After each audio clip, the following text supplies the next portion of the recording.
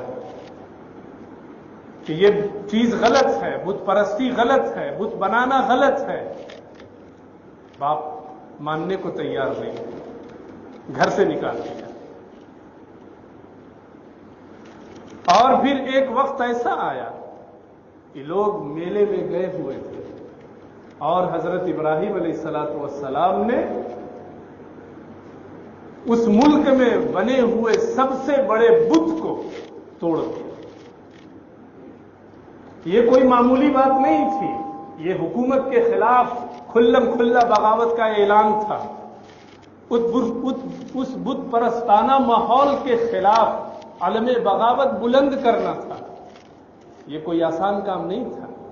ایک طرف پوری حکومت کے افراد، فوج، پوری طاقت، اور ایک طرف تنہا وہ نوجوان جو توحید کے علم کو بلند کرنے کا جذبہ اپنے دل میں رکھتا ہے۔ اس نے بتوں کو توڑ دیا۔ لوگ آئے، دیکھا، چونکہ شہر میں یہ بات پھیل چکی تھی کہ حضرت ابراہیم علیہ السلام بتوں کے مخالف ہیں، ان کو پکڑا گیا، بلایا گیا۔ حضرت ابراہیم علیہ السلام نے ان لوگوں سے ان کو سمجھانے کے لیے کہا کہ اگر یہ بت ٹوٹا ہوا ہے اور کس نے توڑا یہ معلوم نہیں ہے تو اس بت کو تو تم لوگ خدا مانتے ہو، اسی سے پوچھ لو کہ اس کو کس نے توڑا ہے، اس کے ہاتھ پاؤں اس کے تن سے کس نے جدا کیے، اسی سے پوچھ لو۔ پورا مجمع لاجواب ہو گیا، اور سب کے دل میں یہ بات آئی ہوگی کہ حضرت ابراہیم علیہ السلام کی یہ بات واقعتاً ایسی ہے جس پر دل سے اور ٹھنڈے دماغ سے غور کرنے کی چیز ہے کہ جس بت کو ہم پوج رہے ہیں، جس بت کو ہم خدا تسلیم کر رہے ہیں، وہ اتنے پر بھی قادر نہیں ہے کہ بتا سکے کہ مجھے کس نے توڑا۔ لیکن ہٹ درمی اور ضد کا کوئی علاج نہیں ہے۔ نمرود نے یہ اعلان کر دیا کہ آگ بھڑکائی جائے، آگ لگائی جائے، اور ایسی آگ جس کی لپٹیں اور جس کی شعاعیں آسمان کو چھو رہی ہوں، ایسی آگ میں ابراہیم کو ڈال دیا جائے، جو ہماری بت پرستی کے خلاف ہے، جو ملک کے سرکاری مذہب کے خلاف ہے، اس کو آگ میں ڈال دیا جائے۔ آگ لگائی گئی۔ حضرت ابراہیم علیہ السلام ابھی بھی پیچھے ہٹنے کو تیار نہیں ہے۔ ماحول کا تانا نہیں دیا کہ حالات خراب ہیں، کیا کر سکتے ہیں۔ آج صاحب اولاد کو کہا جاتا ہے بچوں کی تربیت کیجیے، بچوں کو بری صحبت سے روکیے، کہتے ہیں حالات خراب ہیں، کیا کر سکتے ہیں۔ یہ جواب غلط ہے۔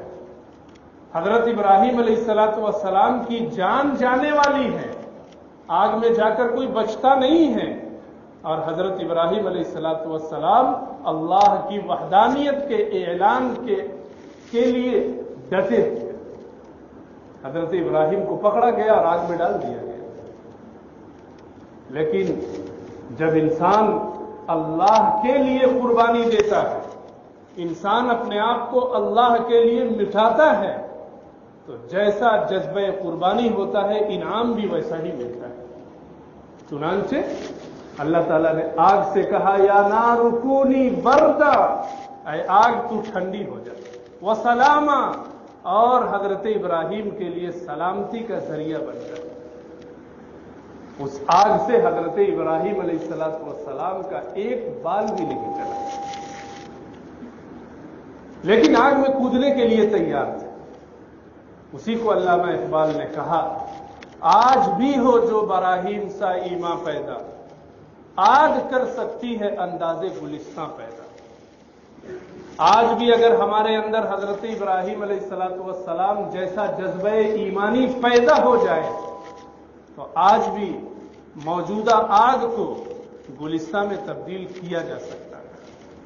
ہر فرد کے اندر اگر ایمان کا وہی جذبہ پیدا ہو جائے، تسلیم و رضا کا وہی جذبہ پیدا ہو جائے جو حضرت ابراہیم علیہ الصلوۃ والسلام کے دل میں پیدا ہوا، تو آج اپنے گھر کا ماحول بدلنا کوئی مشکل چیز نہیں، اپنے کو بدلنا کوئی مشکل چیز نہیں ہے، محلے اور سماج کو بدلنا کوئی مشکل چیز نہیں ہے، شہر اور ملک کو بدلنا کوئی مشکل چیز نہیں، لیکن شرط ہے وہ جذبہ ایمانی پیدا کرنا جو حضرت ابراہیم علیہ الصلوۃ والسلام نے پیدا کر کے بتایا اور دکھایا۔ آج بڑی آسانی سے ہم کہہ دیتے ہیں کہ ماحول اور حالات ایسے ہیں کہ شریعت اور اسلام پہ عمل کرنا مشکل ہے۔ حضرت ابراہیم علیہ الصلوۃ والسلام کی یہ تاریخ ہمیں بتاتی ہے کہ حالات کتنے خراب ہوں، ماحول کتنا خراب ہو، اگر انسان اللہ کے لیے، شریعت کے لیے جم جائے تو حالات بالکل بدل سکتے ہیں، یقینی چیز۔ حضرت ابراہیم علیہ الصلوۃ والسلام کے گھر کا جو ماحول تھا، باہر کا جو ماحول تھا، اس طرح خطرناک ماحول تو ہمارے یہاں نہیں ہے، اس سے تو کم درجے کا ماحول ہے۔ ہمارے گھروں میں بتوں کی پوجا نہیں ہوتی، محلے میں مسلمان بت کی پوجا نہیں کرتے ہیں، مورتی نہیں پوجتے ہیں، کم سے کم اس کا تو اطمینان ہے۔ لیکن اللہ اور اس کے رسول نے جو احکام بتائے ہیں، اسلام کی جو تعلیمات ہمارے سامنے ہمارے لیے ہیں، آج تو اس کی دھجیاں اڑ رہی ہیں۔ آج پیدائش سے لے کر وفات تک کے اسلام کے جو رہنما اصول ہیں، جو ہدایات ہیں، اس کی خلاف ورزی عام طور پہ کی جا رہی ہے۔ ماہ ذی الحجہ کا یہ مہینہ ہم سب کو یہ سبق دیتا ہے کہ ہم حضرت ابراہیم علیہ الصلوۃ والسلام کی سیرت اور تاریخ کا مطالعہ کر کے اپنے آپ کو، اپنے گھر کو اور ہر مخالف ماحول کو بدلنے کی پوری کوشش کریں۔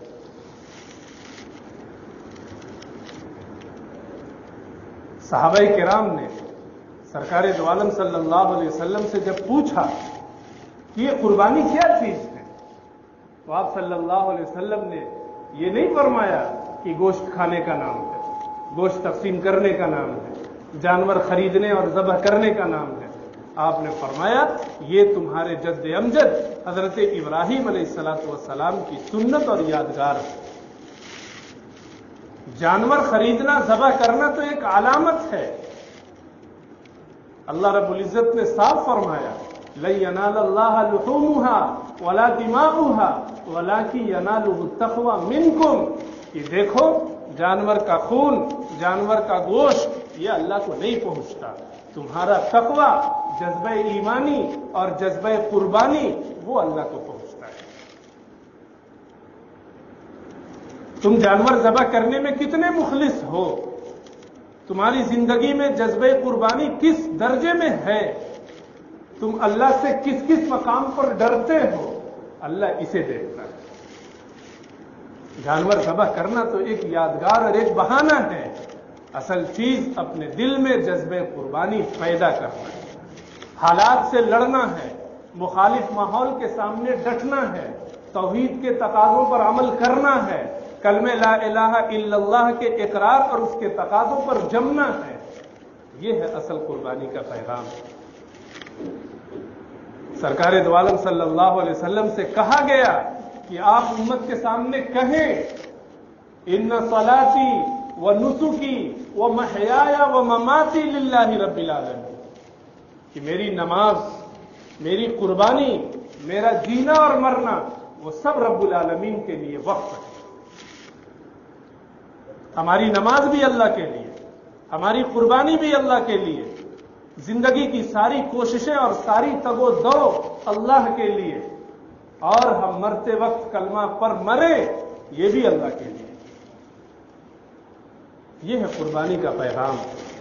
اور جب انسان اپنی پوری زندگی کے سارے اعمال اللہ کے نام پر وقف کر دیتا ہے، تو پھر وہی اس بات کا سزاوار ہے، اس بات کا مستحق ہے کہ اس کے لیے آگ انداز گلستہ بن جائے، اس کے لیے مخالف ماحول آسانی اور سہولت کا سبب بن جائے۔